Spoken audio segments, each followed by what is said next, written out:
ಈ ತಿಂಗಳ 14ರಂದು ನಮಗೆ ಅತ್ಯಂತ ದೊಡ್ಡ ಅಮಾವಾಸ್ಯೆ ಬರಲಿದೆ. ಅದು ಕೂಡ ಮಂಗಳ ಅಮಾವಾಸ್ಯೆ. ಇದು ತುಂಬಾ ಶಕ್ತಿಶಾಲಿ ಎಂದು ನಮಗೆ ವೇದ ಪಂಡಿತರು ಸಹ ಹೇಳುತ್ತಿದ್ದಾರೆ. ಅದಕ್ಕಾಗಿಯೇ ಈ ದಿನದಂದು ಮರೆಯದೆ ಈ 2 ವಸ್ತುಗಳನ್ನು ನಿಮ್ಮ ಮನೆಗೆ ತಂದರೆ ಸಾಕು.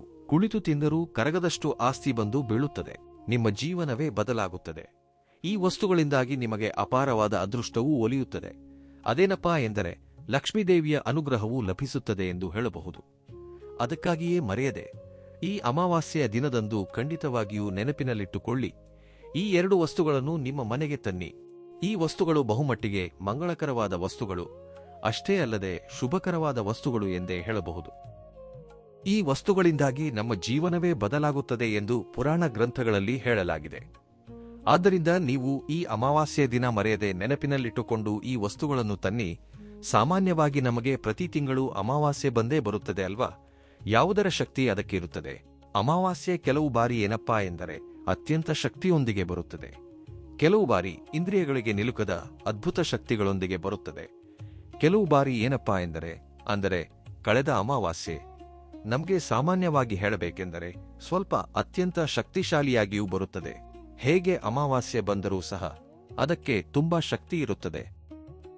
ಆದ್ದರಿಂದ ಆ ದಿನದಂದು ಮರೆಯದೆ ಈ ವಸ್ತುಗಳನ್ನು ಮನೆಗೆ ತರುವುದರಿಂದ ಮತ್ತು ಕೆಲವು ನಿಯಮಗಳನ್ನು ಪಾಲಿಸುವುದರಿಂದ ನಿಮ್ಮ ದೌರ್ಭಾಗ್ಯವನ್ನು ದೂರ ಮಾಡಿಕೊಂಡು ನೀವೇ ಅದೃಷ್ಟವನ್ನು ತಂದುಕೊಂಡಂತಾಗುತ್ತದೆ. ಆದ್ದರಿಂದ ನೀವು ನೆನಪಿನಲ್ಲಿಟ್ಟುಕೊಳ್ಳಿ, ಅಮಾವಾಸ್ಯೆಯ ದಿನದಂದು ಎಂತಹ ನಿಯಮಗಳನ್ನು ಆಚರಿಸಬೇಕು, ಯಾವ ವಸ್ತುಗಳನ್ನು ತರಬೇಕು ಎಂದು ತಿಳಿದುಕೊಳ್ಳುವ ಮುನ್ನ ಒಂದು ಸಣ್ಣ ವಿನಂತಿ. ವಿಡಿಯೋವನ್ನು ಪೂರ್ತಿಯಾಗಿ ನೋಡಿ. ಇಷ್ಟವಾದರೆ ಲೈಕ್ ಮಾಡಿ. ಹೊಸದಾಗಿ ನೋಡುತ್ತಿದ್ದರೆ ಸಬ್ಸ್ಕ್ರೈಬ್ ಮಾಡಿಕೊಳ್ಳಿ. ನಮಗೆ ಮಂಗಳವಾರದ ದಿನದಂದು ಅಂದರೆ 14ನೇ ತಾರೀಖಿನಂದು ಅಮಾವಾಸ್ಯೆ ಬರುತ್ತದೆ. ಅಮಾವಾಸ್ಯೆ ಸಾಮಾನ್ಯವಾಗಿ ಮಂಗಳವಾರ ಬಂದರೆ ಅದಕ್ಕೆ ತುಂಬಾ ಶಕ್ತಿ ಇರುತ್ತದೆ ಎಂದು ನಮಗೆ ಶಾಸ್ತ್ರಗಳಲ್ಲಿ, ಪುರಾಣಗಳಲ್ಲಿ ಹೇಳಲಾಗಿದೆ. ಆದ್ದರಿಂದ ಅಮಾವಾಸ್ಯೆಯ ದಿನದಂದು ಲಕ್ಷ್ಮೀದೇವಿಯನ್ನು ಪೂಜಿಸಿದವರ ಮನೆಯಲ್ಲಿ ಆ ತಾಯಿ ತಾಂಡವಾಡುತ್ತಾಳೆ, ನೆಲೆಸುತ್ತಾಳೆ. ಅಮಾವಾಸ್ಯೆ ಎಂದರೆ ಲಕ್ಷ್ಮೀದೇವಿಗೆ ತುಂಬಾ ಇಷ್ಟ ಅಲ್ವಾ? ಅದಕ್ಕಾಗಿಯೇ ಅಮಾವಾಸ್ಯೆಯ ದಿನ ಅಮ್ಮನವರನ್ನು ನಿಷ್ಠೆ ಹಾಗೂ ನಿಯಮಗಳಿಂದ ಪೂಜಿಸಿ. ಮಂಗಳ ಅಮಾವಾಸ್ಯೆಯ ದಿನದಂದು ಯಾರು ನಿಷ್ಠೆ ಮತ್ತು ನಿಯಮಗಳಿಂದ ಲಕ್ಷ್ಮೀದೇವಿಯನ್ನು ಪೂಜಿಸುತ್ತಾರೋ ಅವರ ಮನೆಗೆ ಖಂಡಿತವಾಗಿಯೂ ಲಕ್ಷ್ಮೀದೇವಿ ಹಣದ ಮೂಟೆಯೊಂದಿಗೆ ಹೆಜ್ಜೆ ಇಡುತ್ತಾಳೆ ಎಂದು ಪುರಾಣಗಳಲ್ಲಿ ಹೇಳಲಾಗಿದೆ. ಈ ದಿನ ನೀವು ಮುಂಜಾನೆಯೇ ಎದ್ದು ಇಡೀ ಮನೆಯನ್ನು ಸ್ವಚ್ಛಗೊಳಿಸಿ, ಮನೆಯಲ್ಲಿ ಅರಿಶಿನದ ನೀರನ್ನು ಚಿಮುಕಿಸಿ, ಹೊಸ್ತಿಲಲ್ಲಿ ಸುಂದರವಾಗಿ ರಂಗೋಲಿ ಇಟ್ಟುಕೊಳ್ಳಿ. ಅಮಾವಾಸ್ಯೆಯ ದಿನ ತುಂಬಾ ಜನ ವಾಕಿಲಿನಲ್ಲಿ ರಂಗೋಲಿ ಇಡುವುದಿಲ್ಲ. ಆದರೆ ಅಮಾವಾಸ್ಯೆಯ ದಿನ ವಾಕಿಲಿನಲ್ಲಿ ರಂಗೋಲಿ ಇಟ್ಟರೆ ಒಳ್ಳೆಯದು. ಅಂತಹ ಮನೆಯನ್ನು ಆ ತಾಯಿ ಇಷ್ಟಪಟ್ಟು ಆ ಮನೆಗೆ ಪ್ರವೇಶಿಸುತ್ತಾಳೆ, ಅಂದರೆ ಹೆಜ್ಜೆ ಇಡುತ್ತಾಳೆ ಎಂದು ಹೇಳಬಹುದು. ಆದ್ದರಿಂದ ವಾಕಿಲಿನಲ್ಲಿ ಖಂಡಿತವಾಗಿಯೂ ರಂಗೋಲಿ ಇಟ್ಟುಕೊಳ್ಳಿ. ಆ ನಂತರ ಮಡಿಯಾಗಿ ಸ್ನಾನದ ಕಾರ್ಯಗಳನ್ನು ಮುಗಿಸಿ, ಸ್ನಾನ ಮಾಡಿದ ನಂತರ ಒಗೆದ ಬಟ್ಟೆಗಳನ್ನು ಧರಿಸಿ. ಕಪ್ಪು ಬಣ್ಣದ ಬಟ್ಟೆಗಳನ್ನು ಮಾತ್ರ ಯಾವುದೇ ಕಾರಣಕ್ಕೂ ಧರಿಸಬೇಡಿ. ನೀಲಿ ಬಣ್ಣದ ಬಟ್ಟೆಗಳನ್ನು ಧರಿಸಬೇಡಿ. ಆ ದಿನ ಬೂದು ಬಣ್ಣದ ಬಟ್ಟೆಗಳನ್ನು ಕೂಡ ಧರಿಸಬೇಡಿ. ಹೀಗೆ ಅಮಾವಾಸ್ಯೆ ಎಷ್ಟು ಒಳ್ಳೆಯದೋ ಅಷ್ಟೇ ಕೆಡುಕನ್ನು ಹೊಂದಿರುತ್ತದೆ. ಭೂಮಿಯ ಮೇಲೆ ಅನೇಕ ರೀತಿಯ ದುಷ್ಟ ಶಕ್ತಿಗಳು ಸಂಚರಿಸುತ್ತಿರುತ್ತವೆ. ಅವುಗಳ ಪ್ರಭಾವ ನಮ್ಮ ಮೇಲೆ ಬೀಳಬಾರದು ಎಂದರೆ ಕಾಲಿಗೆ ಕಪ್ಪು ದಾರ ಕಟ್ಟಿಕೊಳ್ಳಿ. ಇಲ್ಲದಿದ್ದರೆ ಕಾಲಿಗೆ ಕಾಡಿಗೆಯ ಬೊಟ್ಟು ಅಥವಾ ಮಸಿಯ ಬೊಟ್ಟನ್ನಾದರೂ ಇಟ್ಟುಕೊಳ್ಳಿ. ಹಾಗೆ ಇಟ್ಟುಕೊಳ್ಳುವುದರಿಂದ ಆ ದಿನ ಉಂಟಾಗುವ ಕೆಲವು ಕೆಟ್ಟ ಶಕ್ತಿಗಳ ಪ್ರಭಾವದಿಂದ ನಾವು ಹೊರಬರಲು ಸಾಧ್ಯವಾಗುತ್ತದೆ. ನಮಗೆ ಸಮಸ್ಯೆಗಳು, ಕಷ್ಟಗಳು ಸ್ವಲ್ಪ ಕಡಿಮೆಯಾಗುತ್ತವೆ ಎಂದು ಹೇಳಬಹುದು. ಆದ್ದರಿಂದ ಈ ರೀತಿಯಾಗಿ ಮಾಡಿಕೊಳ್ಳಿ. ಇನ್ನು ಆನಂತರ ಮನೆಯಲ್ಲಿಯೂ ಸಹ ಪೂಜೆ ಮಾಡಿಕೊಳ್ಳಿ. ಅಂದರೆ ಆ ತಾಯಿಯನ್ನು ನಿಷ್ಠೆ ಮತ್ತು ನಿಯಮಗಳಿಂದ ನಾವು ಪೂಜಿಸಬೇಕು ಎಂದು ಹೇಳಿರುವುದರಿಂದ ನಾವು ಬೆಳಗ್ಗೆ ಪೂಜಿಸಿದರೂ ಸಹ ಮತ್ತೆ ಸಂಜೆಯ ಸಮಯದಲ್ಲಿ ವಿಶೇಷವಾಗಿ ಅಮ್ಮನವರನ್ನು ಪೂಜಿಸಬೇಕು. ಹಾಗೆ ಪೂಜಿಸಿದರೆ ತುಂಬಾ ಒಳ್ಳೆಯದು. ಹಾಗೆ ಪೂಜಿಸುವುದರಿಂದ ಅದ್ಭುತವಾದ ಫಲಿತಾಂಶಗಳನ್ನು ನೀವೇ ನಿಮ್ಮ ಕಣ್ಣಾರೆ ನೋಡಬಹುದು ಎಂದು ಹೇಳಬಹುದು. ನಿಮ್ಮ ಮನೆಯಲ್ಲಿ ಅಪಾರವಾಗಿ ಸಂಪತ್ತು ವೃದ್ಧಿಯಾಗುತ್ತದೆ.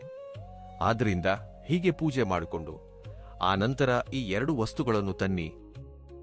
ಮೊದಲನೆಯದಾಗಿ ತರಬೇಕಾದ ವಸ್ತುಗಳಲ್ಲಿ ಕಲ್ಲು ಉಪ್ಪು, ಅಂದರೆ ದಪ್ಪ ಉಪ್ಪನ್ನು ತರಬೇಕು. ಇದನ್ನು ಬೇರೆ ಬೇರೆ ಪ್ರದೇಶಗಳಿಗೆ ತಕ್ಕಂತೆ ಬೇರೆ ಬೇರೆ ಹೆಸರಿನಿಂದ ಕರೆಯುತ್ತಾರೆ.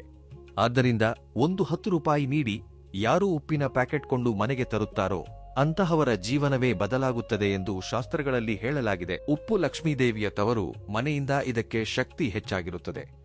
ಅದಕ್ಕಾಗಿಯೇ ನಾವು ಉಪ್ಪನ್ನು ತನ್ನಿ ಎನ್ನುತ್ತೇವೆ. ತಂದ ನಂತರ ಈಗ ಹೇಳುವ ರೀತಿಯಲ್ಲಿ ಈ ಸಣ್ಣ ಪರಿಹಾರ ಮಾಡಿಕೊಂಡರೆ ಆ ದಿನ ನಿಮ್ಮ ಸಾಲವೆಲ್ಲವೂ ತೀರಿ ಹೋಗುತ್ತದೆ. ನೀವು ಸಾಲದ ಸಮಸ್ಯೆಗಳಿಂದ ಬಳಲುತ್ತಿದ್ದರೆ, ಸಾಲದ ಬಾಧೆಯಿಂದ ತತ್ತರಿಸುತ್ತಾ ತೊಂದರೆಗೆ ಸಿಲುಕಿದ್ದರೆ, ಏನು ಮಾಡಬೇಕೆಂದು ತಿಳಿಯದ ಪರಿಸ್ಥಿತಿಯಲ್ಲಿ ಇರುತ್ತೀರಲ್ಲವೇ, ಅಂತಹ ಪರಿಸ್ಥಿತಿಯಿಂದಲೂ ನೀವು ಹೊರಬರಲು ಸಾಧ್ಯವಾಗುತ್ತದೆ ಎಂದು ಹೇಳಬಹುದು. ಆದ್ದರಿಂದ ನೆನಪಿನಲ್ಲಿಟ್ಟುಕೊಂಡು ಉಪ್ಪನ್ನು ಕೊಂಡು ತಂದ ನಂತರ ಮಣ್ಣಿನ ಪಾತ್ರೆ ಅಥವಾ ಗಾಜಿನ ಪಾತ್ರೆಯನ್ನು ತೆಗೆದುಕೊಳ್ಳಿ.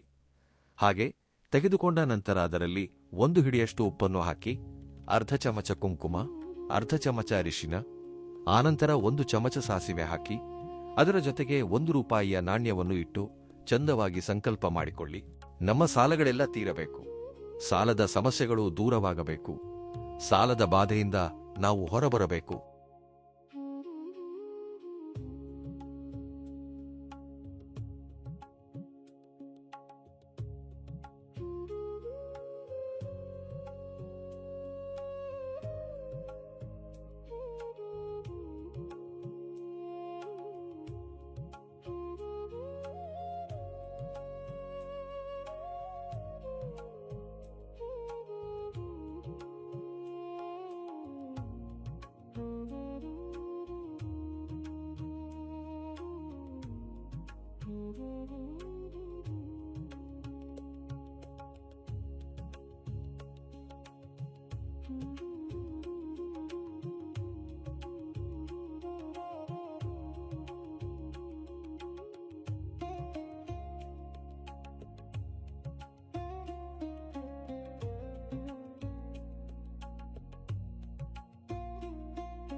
ಆದ್ದರಿಂದ ಈ ದಿನದಂದು ಲಕ್ಷ್ಮೀದೇವಿಯನ್ನು ಪೂಜಿಸಿ ಏಲಕ್ಕಿ ಮಾಲೆಯನ್ನು ಸಮರ್ಪಿಸಿ, ಆ ನಂತರ ಆ ಏಲಕ್ಕಿ ಮಾಲೆಯನ್ನು 24 ಗಂಟೆಗಳು ಕಳೆದ ನಂತರ ತೆಗೆದು ಹಣ ಇಡುವ ಜಾಗದಲ್ಲಿ, ಅಂದರೆ ಬೀರ ಜಾಗದಲ್ಲಿ, ಕಪಾಟಿನಲ್ಲಿ ಅಥವಾ ವ್ಯಾಪಾರ ಮಾಡುವ ಸ್ಥಳದ ಲಾಕರ್ನಲ್ಲಿ ಇಟ್ಟುಕೊಂಡರೆ ನಿಮ್ಮ ಸಂಪಾದನೆ ನೀವು ಎಷ್ಟು ನಿರೀಕ್ಷಿಸುತ್ತೀರೋ ಅದಕ್ಕಿಂತಲೂ ಹೆಚ್ಚಾಗುತ್ತದೆ ಎಂದು ಹೇಳಬಹುದು. ಹಣ ಬರುವುದೇ ವಿನ ಹೋಗುವುದು ನಡೆಯುವುದಿಲ್ಲ. ಆದ್ದರಿಂದ ಈ ರೀತಿಯಾಗಿ ಮಾಡಿಕೊಳ್ಳಿ. ಎಷ್ಟು ದಿನಗಳಾದರೂ ಸರಿ ಈ ಮಾಲೆಯನ್ನು ಇಟ್ಟುಕೊಳ್ಳಬಹುದು. ಇದರ ನಂತರ ಅತ್ತರು, ಸುಗಂಧ ದ್ರವ್ಯ, ಪರ್ಫ್ಯೂಮ್ ಮನೆಗೆ ತನ್ನಿ. ಅತ್ತರನ್ನು ಕೂಡ ಸುಗಂಧ ದ್ರವ್ಯಗಳಲ್ಲಿ ಒಂದಾಗಿ ಪರಿಗಣಿಸಲಾಗುತ್ತದೆ. ಇದೇನೆಂದರೆ ಅತ್ತರು ನಮ್ಮ ಮನೆಯಲ್ಲಿ ದೈವಶಕ್ತಿಯನ್ನು, ಅಂದರೆ ನಮ್ಮ ಮನೆಯಲ್ಲಿ ನಾವು ಎಷ್ಟೇ ಪೂಜೆಗಳು, ವ್ರತಗಳು, ನೇಮಗಳನ್ನು ಮಾಡುತ್ತಿರುತ್ತೇವೆ, ಆದಾಗ್ಯೂ ನಮಗೆ ದೈವಾನುಗ್ರಹ ಎಂಬುದು ಇರುವುದಿಲ್ಲ ಅಲ್ವೇ? ದೇವರ ಅನುಗ್ರಹ ಹಾಗೂ ಆಶೀರ್ವಾದ ಇಲ್ಲದೆ ನಾವು ತೊಂದರೆ ಪಡುತ್ತೇವೆ. ದೇವರನ್ನು ಎಷ್ಟೇ ಪ್ರಾರ್ಥಿಸಿದರೂ ನಮಗಂತೂ ಅನುಗ್ರಹ ನೀಡುತ್ತಿಲ್ಲ ಎಂದು ತುಂಬಾ ಜನ ಕಷ್ಟಪಡುತ್ತಿರುತ್ತಾರೆ ಅಲ್ವಾ? ಹಾಗಿದ್ರೆ ಅಂತಹವರು 200 ರೂಪಾಯಿ ನೀಡಿದರೆ ನಮಗೆ ಹೊರಗಡೆ ಎಲ್ಲಿಯಾದರೂ ದೊರೆಯುತ್ತದೆ. ಇದರಲ್ಲಿ ತುಂಬಾ ಸುವಾಸನೆಗಳು, ಫ್ಲೇವರ್ಸ್ ಇರುತ್ತವೆ. ಹಾಗೆಂದು ನೀವು ಎಲ್ಲಾ ರೀತಿಯದ್ದನ್ನು ತರಬೇಡಿ. ಎಲ್ಲವೂ ನಮಗೆ ಅಗತ್ಯವಿಲ್ಲ. ನೀವು ಮಲ್ಲಿಗೆ ಹೂವಿನ ಸುವಾಸನೆ ಹೊಂದಿರುವ ಅತ್ತರು ಅಥವಾ ಗುಲಾಬಿ ಹೂವಿನ ಸುವಾಸನೆ ಹೊಂದಿರುವ ಅತ್ತರನ್ನು ತನ್ನಿ. ಹಾಗೆ ತಂದ ನಂತರ ಇದನ್ನು ನೀರಿನಲ್ಲಿ ಬೆರೆಸಿ ಮನೆಯಲ್ಲಿ ಚಿಮುಕಿಸಿ. ಹೆಚ್ಚಾಗಿ ತೆಗೆದುಕೊಳ್ಳಬೇಡಿ. ಇದು ಕೇವಲ 2 ಹನಿಗಳಿಗೆ ತುಂಬಾ ಸುವಾಸನೆ ನೀಡುತ್ತದೆ. ಅದಕ್ಕಾಗಿಯೇ 1 ಲೋಟ ನೀರು ತೆಗೆದುಕೊಂಡರೆ ಅದರಲ್ಲಿ 2 ಅಥವಾ 3 ಹನಿಗಳನ್ನು ಬೆರೆಸಿ. ಹಾಗೆ 3 ಹನಿಗಳನ್ನು ಬೆರೆಸಿದ ನಂತರ ಮನೆಯ ಸುತ್ತ ಹಾಗೂ ಮನೆಯೊಳಗೆ ಚಿಮುಕಿಸಿದರೆ ನಕಾರಾತ್ಮಕತೆ, ನೆಗೆಟಿವಿಟಿ ಇರುತ್ತದಲ್ಲವೇ, ಅದರಿಂದ ನಿಮಗೆ ಮುಕ್ತಿ ಸಿಗುತ್ತದೆ. ಆ ನಕಾರಾತ್ಮಕತೆ ಎಲ್ಲವೂ ದೂರವಾಗಿ ಬಿಡುತ್ತದೆ ಎಂದು ಹೇಳಬಹುದು. ಆದ್ದರಿಂದ ಹೀಗೆ ಮನೆಯೊಳಗೆಲ್ಲ ಚಿಮುಕಿಸುವುದು, ಬಾಗಿಲುಗಳ ಮೇಲೆ, ಮನೆಯ ಸುತ್ತಲೂ ಹೀಗೆ ಮಾಡುವುದರಿಂದ ನಕಾರಾತ್ಮಕ ಶಕ್ತಿಗಳು, ದೃಷ್ಟಿ ದೋಷಗಳು ಉಂಟಾಗುತ್ತಿರುತ್ತವಲ್ಲವೇ, ಅವುಗಳಿಂದ ನಿಮಗೆ ಮುಕ್ತಿ ಲಭಿಸುತ್ತದೆ. ಆದ್ದರಿಂದ ಅತ್ತರನ್ನು ತಂದು ಈ ರೀತಿಯಾಗಿ ಮಾಡಿಕೊಂಡು ಉತ್ತಮ ಫಲಿತಾಂಶವನ್ನು ಪಡೆಯಿರಿ. ಇದರ ನಂತರ ಬೀರ ಜಾಗದಲ್ಲಿ, ಕಪಾಟಿನಲ್ಲಿ ಇದನ್ನು ಖಂಡಿತವಾಗಿಯೂ ಇಡಿ. ಹೀಗೆ ಕಟ್ಟಿ ಇಟ್ಟರೆ ಕಪಾಟು ನೋಟುಗಳ ಕಟ್ಟುಗಳಿಂದ ತುಂಬಿ ಹೋಗುತ್ತದೆ. ಬೇರೇನೂ ಇಲ್ಲ. 1 ಕೆಂಪು ಬಣ್ಣದ ಬಟ್ಟೆಯನ್ನು ತೆಗೆದುಕೊಳ್ಳಿ, ಇಲ್ಲದಿದ್ದರೆ ಹಳದಿ ಬಣ್ಣದ ಬಟ್ಟೆಯನ್ನಾದರೂ ತೆಗೆದುಕೊಂಡು ಅದರಲ್ಲಿ ಮೊದಲಿಗೆ 4 ಕವಡೆಗಳು, ಸ್ವಲ್ಪ ಅರಿಶಿನ ಮತ್ತು ಕುಂಕುಮ, 2 ಏಲಕ್ಕಿ, 1 ರೂಪಾಯಿಯ ನಾಣ್ಯ, 2 ಲವಂಗಗಳನ್ನು ಇಟ್ಟು ಸ್ವಲ್ಪ ಅಕ್ಕಿ ಕಾಳುಗಳನ್ನು ಹಾಕಿ ಆ ನಂತರ ಅವುಗಳನ್ನು ಮೂಟೆ ಕಟ್ಟಿ ಕಪಾಟಿನಲ್ಲಿ ಬಚ್ಚಿಡಬಹುದು. ಇಲ್ಲದಿದ್ದರೆ ಲಕ್ಷ್ಮೀದೇವಿಗೆ ಆ ಮೂಟೆಯನ್ನು ಸಮರ್ಪಿಸಿ. ಅಮ್ಮ, ನಮಗೆ ಹಣ ಬರಬೇಕು, ಹಣದ ಸಂಪಾದನೆ ಹೆಚ್ಚಾಗಬೇಕು, ನಮಗೆ ಎಲ್ಲಾ ವಿಧದಲ್ಲೂ ಒಳಿತಾಗುವಂತೆ ಮಾಡು ತಾಯಿ ಎಂದು ಸಂಕಲ್ಪ ಮಾಡಿಕೊಳ್ಳಿ. ಹಾಗೆ ಹೇಳಿಕೊಂಡು ಇದನ್ನು ಬಚ್ಚಿಟ್ಟುಕೊಂಡರೆ ವರ್ಷಪೂರ್ತಿ ಇದು ನಮ್ಮ ಭವಿಷ್ಯವನ್ನು ಉಜ್ವಲಗೊಳಿಸುತ್ತದೆ. ಅಕ್ಕಿ ಕೇವಲ ಆಪ್ಷನಲ್ ಮಾತ್ರ. ನಿಮಗೆ ಇಷ್ಟವಿದ್ದರೆ ಇಟ್ಟುಕೊಳ್ಳಿ, ಇಲ್ಲದಿದ್ದರೆ ಬೇಡ. ಆದರೆ ಉಳಿದ ವಸ್ತುಗಳನ್ನು ಇಟ್ಟು ಮೂಟೆ ಕಟ್ಟಿ ಅವುಗಳಿಗೆ ಧೂಪದೀಪವನ್ನು ತೋರಿಸಿ ಆನಂತರ ನಿಮ್ಮ ಕಪಾಟಿನಲ್ಲಿ ಅಥವಾ ಪೂಜಾ ಕೋಣೆಯಲ್ಲಿ ಇಟ್ಟುಕೊಳ್ಳಿ. ಎಷ್ಟು ಒಳ್ಳೆಯ ಫಲಿತಾಂಶ ಬರುತ್ತದೆ ಎಂದರೆ ಅಂತಹ ಅದ್ಭುತ ಫಲಿತಾಂಶವನ್ನು ನೀವೇ ನಿಮ್ಮ ಕಣ್ಣಾರೆ ನೋಡಿ ಆಶ್ಚರ್ಯಪಡುತ್ತೀರಿ. ಅಷ್ಟು ಅದ್ಭುತವಾಗಿ ಸಿದ್ಧಿಸುವ ಪರಿಹಾರವಿದು. ತುಂಬಾ ಜನ ಇದನ್ನು ಆಚರಿಸುತ್ತಾರೆ. ಈ ದಿನದಂದು ಮಾಡಿಕೊಂಡ್ರೆ ಇನ್ನೂ ಒಳ್ಳೆಯ ಫಲಿತಾಂಶಗಳನ್ನು ನಾವು ಕಣ್ಣಾರೆ ನೋಡಬಹುದು. ಆದ್ದರಿಂದ ನೀವು ಮರೆಯದೆ ಮಾಡಿಕೊಳ್ಳಿ. ಇನ್ನು ಹೀಗೆ ಈ ಪರಿಹಾರವನ್ನು ಮಾಡಿದ ನಂತರ ಇನ್ನೊಂದು ವಿಷಯವೇನೆಂದರೆ, ಈಗ ಹೇಳುವ ಈ ರೀತಿಯಾಗಿ ಪರಿಹಾರವನ್ನು ಮಾಡಿ. ಆದರೆ ಒಂದು ನೆನಪಿನಲ್ಲಿಟ್ಟುಕೊಳ್ಳಿ, ಇಷ್ಟೊಂದು ವಸ್ತುಗಳನ್ನು ಹೇಳುತ್ತಿದ್ದೀರಲ್ಲ, ಹಾಗಾದರೆ ಯಾವ ವಸ್ತುವನ್ನು ತರಬೇಕು ಎಂದರೆ ನಿಮಗೆ ಇಷ್ಟವಾದ 2 ವಸ್ತುಗಳನ್ನು ತನ್ನಿ. ನಿಮಗೆ ಯಾವುದರ ಅಗತ್ಯವಿರುತ್ತದೆಯೋ ಅದನ್ನು ಮಾತ್ರ ತನ್ನಿ. ಎಲ್ಲವನ್ನೂ ತರಬೇಕೆಂದು ಹೇಳುತ್ತಿಲ್ಲ. 2 ವಸ್ತುಗಳು ಸಾಕು ನಿಮ್ಮ ಜೀವನ ಬದಲಾಗಲು. ನಿಮ್ಮ ದೌರ್ಭಾಗ್ಯ ದೂರವಾಗಿ ನಿಮಗೆ ಅದೃಷ್ಟ ಒಲಿಯಲು ಕೇವಲ 2 ವಸ್ತುಗಳು ಸಾಕು. ಹೆಚ್ಚಾಗಿ ಅಗತ್ಯವಿಲ್ಲ. ಈ ವಸ್ತುಗಳಿಂದಲೇ ನಿಮಗೆ ಒಳ್ಳೆಯದಾಗುತ್ತದೆ. ಈ ವಸ್ತುಗಳಿಂದಲೇ ನಿಮ್ಮ ಜೀವನ ಬದಲಾಗುತ್ತದೆ. ಈ ವಸ್ತುಗಳಿಂದಲೇ ದೈವಾನುಗ್ರಹ 99% ನಿಮಗೆ ದೊರೆಯುವ ಅವಕಾಶ ಇರುತ್ತದೆ. ಅಷ್ಟು ಶಕ್ತಿಶಾಲಿ ವಸ್ತುಗಳಿವು. ನಾವು ಕೇವಲ ವಸ್ತುಗಳೇ ತಾನೇ ವಸ್ತುಗಳಿಂದ ಏನು ನಡೆಯುತ್ತದೆ ಎಂದುಕೊಳ್ಳುತ್ತೇವೆ. ಆದರೆ ತಿಥಿ, ವಾರ, ನಕ್ಷತ್ರಕ್ಕೆ ತಕ್ಕಂತೆ ವಸ್ತುಗಳನ್ನು ತಂದರೆ ನಮ್ಮ ಅದೃಷ್ಟವನ್ನು ತಡೆಯಲು ಇನ್ಯಾರ ಕೈಯಿಂದಲೂ ಸಾಧ್ಯವಿಲ್ಲ ಎಂದು ಹೇಳಬಹುದು. ಆದ್ದರಿಂದ ತಂದುಕೊಳ್ಳಿ. ಈ ದಿನದಂದು ಅರಿಶಿನ ಕುಂಕುಮವನ್ನು ಕೊಂಡರೂ ಒಳ್ಳೆಯದೇ. ತುಂಬಾ ಜನ ಅಂದುಕೊಳ್ಳಬಹುದು, ಅಮಾವಾಸ್ಯೆಯ ದಿನ ಅರಿಶಿನ ಕುಂಕುಮ ಕೊಳ್ಳುತ್ತಾರಾ ಎಂದು. ಖಂಡಿತ ಕೊಳ್ಳಬಹುದು, ಏನೂ ಆಗುವುದಿಲ್ಲ. ಇವುಗಳಿಂದ ನಮಗೆ ಒಳ್ಳೆಯದೇ ಆಗುತ್ತದೆ. ಹಾಗಿದ್ದರೆ ನೀವು ಹಿಂದಿನ ದಿನವೇ ಕೊಂಡು ತಂದು ಪೂಜಾ ಕೋಣೆಯಲ್ಲಿ ಇಟ್ಟು ಪೂಜಿಸಿಕೊಳ್ಳಿ ಸಾಕು. ಆ ದಿನ ಏನಪ್ಪಾ ಎಂದರೆ ಅಮಾವಾಸ್ಯೆ, ಮಂಗಳ ಅಮಾವಾಸ್ಯೆ ಅಲ್ವಾ. ಹಸುವಿನ ಬೊಂಬೆಯನ್ನು ವಿಗ್ರಹ ಕೊಳ್ಳಬಹುದು, ಇಲ್ಲದಿದ್ದರೆ ಆನೆಯ ಬೊಂಬೆಯನ್ನು ಕೊಳ್ಳಬಹುದು. ಅಂದರೆ ಇಂತಹ ಸಣ್ಣ ಸಣ್ಣ ವಿಗ್ರಹಗಳು ಇರುತ್ತವಲ್ಲವೇ, ಅವುಗಳನ್ನು ತಂದು ಮನೆಯಲ್ಲಿ ಇಟ್ಟುಕೊಳ್ಳಬಹುದು. ಗೋವಿನ ಬೊಂಬೆ ಎಂದರೆ ಹಸುವಿನ ಬೊಂಬೆ ಮನೆಯಲ್ಲಿದ್ದರೆ ಒಳ್ಳೆಯದು. ನಮಗೆ ಅದೃಷ್ಟ, ಐಶ್ವರ್ಯ ಅಷ್ಟೇ ಅಲ್ಲದೆ ಸಂಪತ್ತು ವೃದ್ಧಿಯಾಗುವುದು, ಇವೆಲ್ಲವೂ ನಡೆಯುತ್ತದೆ. ಆದ್ದರಿಂದ ಹಸುವಿನ ಬೊಂಬೆಯನ್ನು ಕೊಂಡು ಮನೆಗೆ ತಂದು ಅರಿಶಿನ ಕುಂಕುಮದಿಂದ ಅಲಂಕರಿಸಿಕೊಂಡು ಪ್ರತಿದಿನವೂ ಹೊರಗಡೆ ಹೋಗುವಾಗ ಆ ಹಸುವಿನ ಬೊಂಬೆಯನ್ನು ಮುಟ್ಟಿ ಹೋದರೆ ನಿಮ್ಮ ಸಂಪಾದನೆ ಹೆಚ್ಚಾಗುವುದರ ಜೊತೆಗೆ ನೀವು ಹೋಗುವ ಪ್ರತಿಯೊಂದು ಕೆಲಸವೂ ಯಶಸ್ವಿಯಾಗುತ್ತದೆ. ಕೆಲಸಗಳಲ್ಲಿ ಅಡೆತಡೆಗಳು, ವಿಘ್ನಗಳು ಬರದೇ ಇರಲು ಸಹ ಅವಕಾಶವಿರುತ್ತದೆ. ಆದ್ದರಿಂದ ಹಸುವಿನ ಬೊಂಬೆಯನ್ನು ಕೊಂಡು ತಂದು ಪೂಜಾ ಕೋಣೆಯಲ್ಲಿ ಇಟ್ಟುಕೊಳ್ಳಿ. ಅಮಾವಾಸ್ಯೆಯ ದಿನ ಕೊಂಡರೆ ತುಂಬಾ ಒಳ್ಳೆಯದು. ನೆನಪಿನಲ್ಲಿಟ್ಟುಕೊಳ್ಳಿ, 33 ಕೋಟಿ ದೇವತೆಗಳ ಸ್ವರೂಪವಾಗಿ ಹಸುವನ್ನು ನಾವು ಭಾವಿಸುವುದರಿಂದ ಹಸುವಿನ ಬೊಂಬೆಯನ್ನು ಮನೆಗೆ ತಂದರೆ ಆ ದೇವತೆಗಳ ಅನುಗ್ರಹ ದೊರೆತು ಸಂಪತ್ತು ವೃದ್ಧಿಯಾಗಿ ಐಶ್ವರ್ಯವೂ ಲಭಿಸುತ್ತದೆ ಎಂದು ಹೇಳಬಹುದು. ಆದ್ದರಿಂದ ಹಸುವಿನ ಬೊಂಬೆಯನ್ನಂತೂ ಖಂಡಿತವಾಗಿಯೂ ಮನೆಗೆ ತನ್ನಿ. ಆನೆಯ ಬೊಂಬೆ ಕೂಡ ಒಳ್ಳೆಯದು. ಆನೆಯ ಬೊಂಬೆ ಮನೆಯಲ್ಲಿದ್ದರೂ ತುಂಬಾ ಒಳ್ಳೆಯದು. ಆದ್ದರಿಂದ ಆಮೆ ಅಥವಾ ಆನೆಯ ಬೊಂಬೆಯನ್ನು ಮನೆಗೆ ತರುವುದರಿಂದ ಅದೃಷ್ಟವೋ ಅದೃಷ್ಟ ಎಂದು ಹೇಳಬಹುದು. ಆದ್ದರಿಂದ ಈ ಮೂರರಲ್ಲಿ ಯಾವುದನ್ನಾದರೂ ಸರಿಕೊಂಡು ತಂದು ಮನೆಯಲ್ಲಿ ಇಟ್ಟುಕೊಂಡು ಪೂಜಿಸಿಕೊಳ್ಳಿ. ಆನಂತರ ಬೆಲ್ಲ ಕೂಡ ಅಣ್ಣ ಸ್ನೇಹಿತರೆ, ಬೆಲ್ಲವನ್ನು ಕೊಂಡರೂ ತುಂಬಾ ಒಳ್ಳೆಯದು. ಬೆಲ್ಲ ಏನಪ್ಪಾ ಎಂದರೆ ದೇವರಿಗೆ ನೈವೇದ್ಯವಾಗುವ ಪದಾರ್ಥವಾಗಿರುವುದರಿಂದ ಬೆಲ್ಲವನ್ನು ಯಾರು ಕೊಂಡು ಮನೆಗೆ ತರುತ್ತಾರೋ ಅಂತಹವರ ಮನದ ಆಸೆಗಳೆಲ್ಲವೂ ಈಡೇರುತ್ತವೆ. ಅವರು ಕುಬೇರರಂತೆ ಬದಲಾಗುತ್ತಾರೆ. ಹಾಗೆಯೇ ದೇವರ ಅನುಗ್ರಹ ಸಂಪೂರ್ಣವಾಗಿ ದೊರೆತು ಅವರ ಜೀವನದಲ್ಲಿ ಇರುವ ಕೆಲವು ತೊಂದರೆಗಳು ದೂರವಾಗುತ್ತವೆ ಎಂದು ಹೇಳಬಹುದು. ಅದಕ್ಕಾಗಿಯೇ ಬೆಲ್ಲವನ್ನು ಕೊಂಡು ಖಂಡಿತವಾಗಿಯೂ ಮನೆಗೆ ತನ್ನಿ. ಬೆಲ್ಲ ಚಿನ್ನಕ್ಕೆ ಸಮಾನವಾದದ್ದು. ಆದ್ದರಿಂದ ಬೆಲ್ಲ ಕೊಂಡರೆ ಚಿನ್ನ ಕೊಂಡಂತೆಯೇ ಎಂದು ಶಾಸ್ತ್ರಗಳಲ್ಲಿ ಹೇಳಲಾಗುತ್ತದೆ.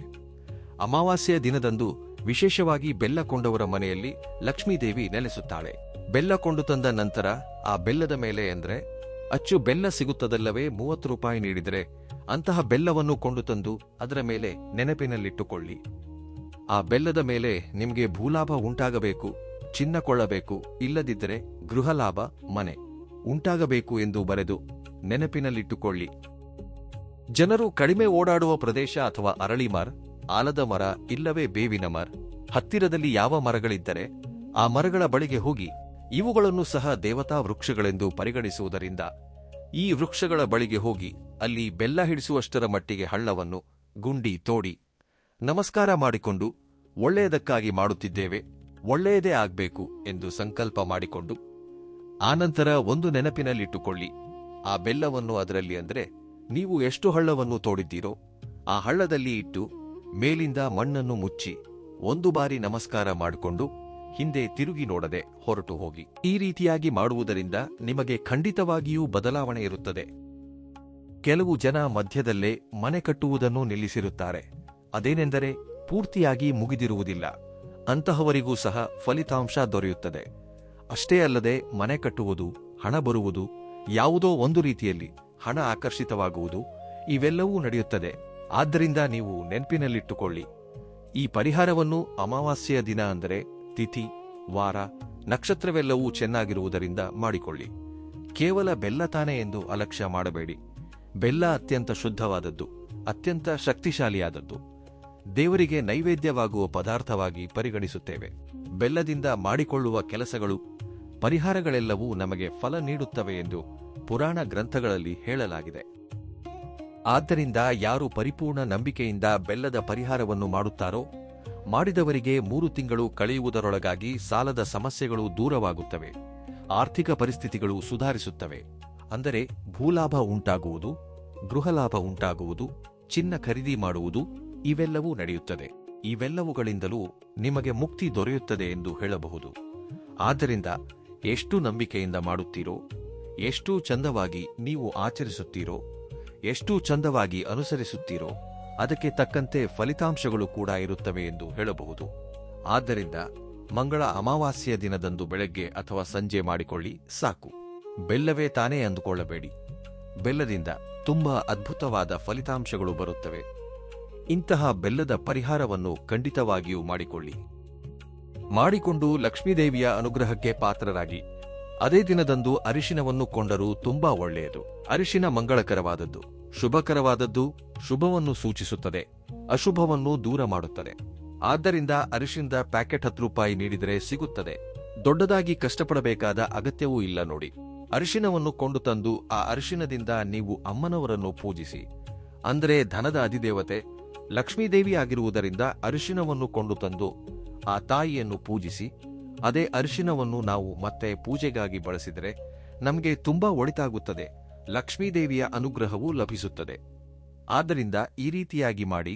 ಇದೇ ದಿನದಂದು ಅರಿಶಿನದ ಡಬ್ಬದಲ್ಲಿ ಕೂಡ 1 ಏಲಕ್ಕಿಯನ್ನು ಹಾಕಿ ಇಡಿ. ಧನಲಾಭ ಉಂಟಾಗುವುದರ ಜೊತೆಗೆ ಪತಿಯ ಆದಾಯವೂ ಹೆಚ್ಚಾಗುತ್ತದೆ. ದಿನದಿನದ ಅಭಿವೃದ್ಧಿಯನ್ನು ನೀವೇ ನಿಮ್ಮ ಕಣ್ಣಾರೆ ನೋಡಬಹುದು. ಹೀಗಿರುತ್ತದೆ. ಆದ್ದರಿಂದ ಅರಿಶಿನವನ್ನು ಯಾವುದೇ ಕಾರಣಕ್ಕೂ ಕಡೆಗಣಿಸಬೇಡಿ. ಅರಿಶಿನದ ಪ್ಯಾಕೆಟ್, ಏಲಕ್ಕಿ ಅಷ್ಟೇ ಅಲ್ಲದೆ ಬೆಲ್ಲ, ಕಲ್ಲು ಉಪ್ಪು ಹಾಗೂ ಅತ್ತರು ಇವುಗಳನ್ನು ಕೊಳ್ಳುವುದರಿಂದ ಒಳ್ಳೆಯದಾಗುತ್ತದೆ. ಎಲ್ಲವನ್ನೂ ಕೊಳ್ಳಬಹುದು. ಇಲ್ಲದಿದ್ದರೆ ನಿಮಗೆ ಇಷ್ಟವಾದ 2 ವಸ್ತುಗಳನ್ನು ಕೂಡ ಕೊಳ್ಳಬಹುದು. ಯಾವುದನ್ನು ಕೊಂಡರೂ ಪರವಾಗಿಲ್ಲ. ಆದರೆ ತಂದ ತಕ್ಷಣವೇ ಹರಿದು ಗಡಿಬಿಡಿಯಲ್ಲಿ ಬಳಸಿಬಿಡಬೇಡಿ. ಪೂಜಾ ಕೋಣೆಯಲ್ಲಿ ಇಟ್ಟು ಪೂಜಿಸಿಕೊಂಡು ಆನಂತರ ಅವುಗಳನ್ನು ಬಳಸಿಕೊಂಡರೆ ಸಾಕಾಗುತ್ತದೆ ಎಂದು ಹೇಳಬಹುದು. ಇನ್ನು ಇದರ ನಂತರ ಈ ಎಲೆಯನ್ನು ಸುಡಿ. ಅಮಾವಾಸ್ಯೆ ದಿನದಂದು ಈ ಎಲೆಯನ್ನು ಸುಟ್ಟರೆ ಏನಾಗುತ್ತದೆ ಗೊತ್ತಾ? ಇದು ತುಂಬಾ ಜನರಿಗೆ ತಿಳಿಯದು. ಇದನ್ನು ಮುನಿಗಳು, ಋಷಿಗಳು, ಸಿದ್ಧರು, ಸಾಧುಗಳು ಅಷ್ಟೇ ಅಲ್ಲದೆ ಸ್ವಲ್ಪ ತಿಳಿದಿರುವವರು ಹಾಗೂ ಮಾರ್ವಾಡಿಗಳು ಇರಬಹುದು. ಇನ್ನುಳಿದವರಿಗೂ ಸಹ ಚೆನ್ನಾಗಿ ತಿಳಿದಿರುತ್ತದೆ ಅಲ್ವಾ? ಅಂತಹವರು ಕೂಡ ಈ ಎಲೆಯನ್ನು ಸುಡುತ್ತಾರೆ. ಈ ಎಲೆಯನ್ನು ಏಕೆ ಸುಡಬೇಕು ಎಂದು ನಿಮಗನಿಸಬಹುದು. ಆದರೆ ಈ ಎಲೆಯು ಪ್ರಕೃತಿಯ ಅನುಗ್ರಹವನ್ನು ಪಡೆದುಕೊಂಡಿರುತ್ತದೆ. ಪ್ರಕೃತಿಯ ಅನುಗ್ರಹವನ್ನು ಹೊಂದಿರುವುದರಿಂದ ಈ ಎಲೆಯನ್ನು ಸುಡುವುದರಿಂದ ನಾವು ಆಶಿಸಿದ್ದೆಲ್ಲವೂ ನಡೆಯುತ್ತದೆ. ನಾವು ಕುಬೇರರಂತೆಯೂ ಬದಲಾಗಬಹುದು. ದೈವಾನುಗ್ರಹದಿಂದ ನಾವು ಮುಂದೆ ಸಾಗುವ ಅವಕಾಶವಿರುತ್ತದೆ. ಈ ಎಲೆಗೆ ಅಷ್ಟೊಂದು ಶಕ್ತಿ ಇರುತ್ತದೆ. ಪ್ರಕೃತಿಯ ಅನುಗ್ರಹದ ಜೊತೆಗೆ ದೈವಾನುಗ್ರಹ ಇರುವುದರಿಂದ ಈ ಎಲೆಗೆ ತುಂಬಾ ಶಕ್ತಿ ಇರುತ್ತದೆ. ಬಿರಿಯಾನಿ ಎಲೆಯನ್ನು, ಪಲಾವ್ ಎಲೆ ಕೇವಲ ಮಸಾಲೆ ಪದಾರ್ಥಗಳಲ್ಲಿ ಮಾತ್ರ ಬಳಸುತ್ತಾರೆ ಎಂದುಕೊಳ್ಳುತ್ತಾರೆ.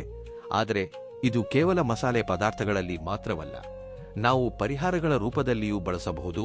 ದೊಡ್ಡ ದೊಡ್ಡ ಪ್ರಸಿದ್ಧ ವ್ಯಕ್ತಿಗಳು, ಸೆಲೆಬ್ರಿಟಿಗಳು ಸಹ ಬಿರಿಯಾನಿ ಎಲೆಯಿಂದ ಪರಿಹಾರವನ್ನು ಮಾಡುತ್ತಾರೆ. ನಾವು ಯಾವುದಾದರೂ ಕೆಲಸ ಅಂದುಕೊಂಡರೆ ನಡೆಯುವುದೇ ಇಲ್ಲವಲ್ಲ, ಆ ಕೆಲಸ ಬಾಕಿ ಉಳಿದುಬಿಡುತ್ತದೆ. ಆ ಕೆಲಸದಿಂದಾಗಿ ನಾವು ತುಂಬಾ ತೊಂದರೆ ಅನುಭವಿಸುತ್ತಿರುತ್ತೇವೆ, ಕಷ್ಟಪಡುತ್ತಿರುತ್ತೇವೆ ಅಲ್ವಾ?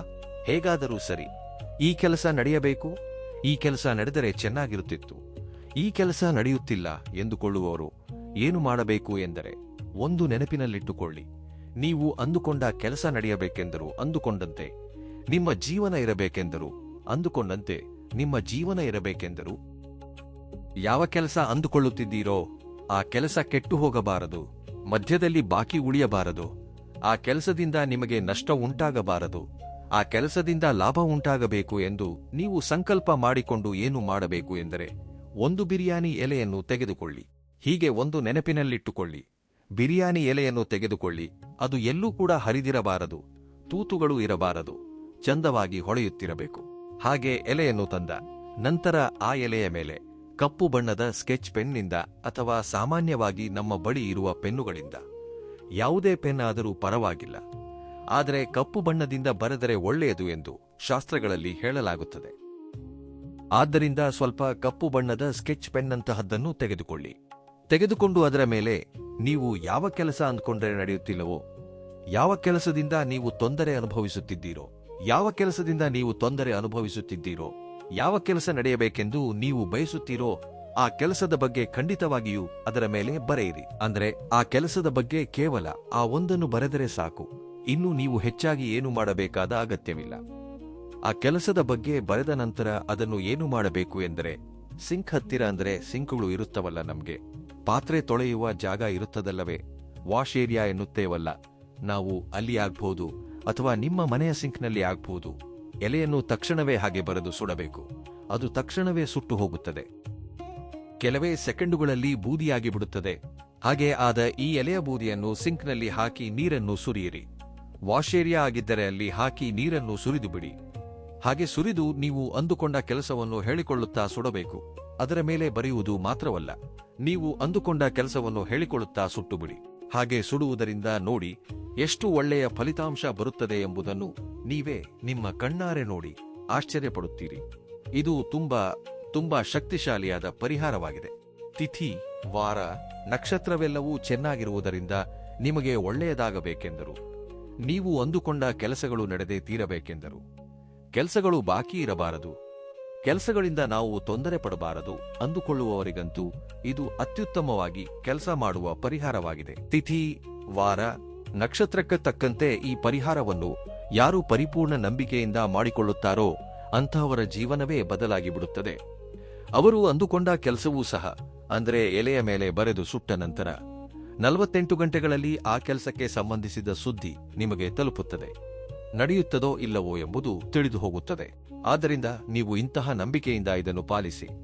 ಫಲಿತಾಂಶ ಬರುವುದಿಲ್ಲ ಎಂದುಕೊಳ್ಳಬೇಡಿ, ಖಂಡಿತ ಬರುತ್ತದೆ. ಅಮಾವಾಸ್ಯೆಯ ದಿನ ಮಾಡುತ್ತಿರುವುದರಿಂದ ಫಲಿತಾಂಶವನ್ನು ನಾವು ನೋಡಲು ಸಾಧ್ಯವಾಗುತ್ತದೆ, ಪಡೆಯಲು ಸಾಧ್ಯವಾಗುತ್ತದೆ. ಆದ್ದರಿಂದ ಇಂದೇ ಇದನ್ನು ಆಚರಿಸಿ ನೋಡಿ.